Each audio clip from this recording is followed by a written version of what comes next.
He called her just a barista. But when she opened her file in court, the whole room went silent. My name is Leah, I'm 24, and yeah, I work as a barista. I've served lattes to people who won't even make eye contact, and I've been called cup girl more times than I can count.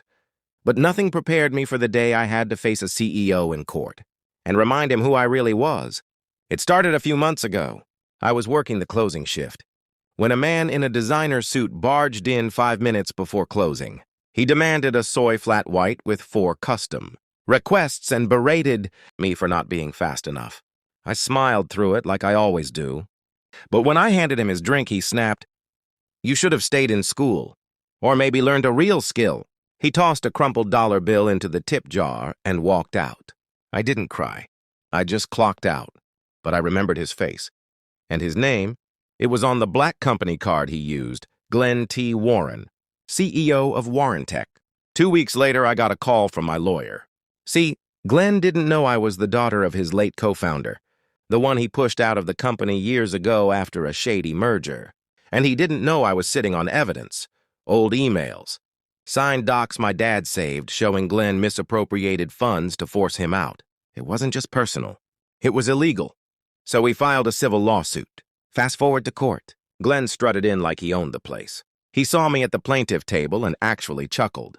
"You're the girl from the coffee shop. This'll be fun."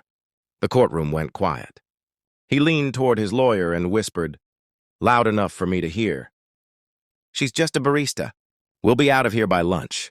But when the judge entered and the trial began, things shifted fast.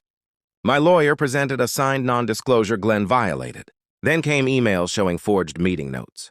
And finally, a handwritten note from my dad, left in a locked file time-stamped and notarized, naming me as the legal heir to his stake in the company.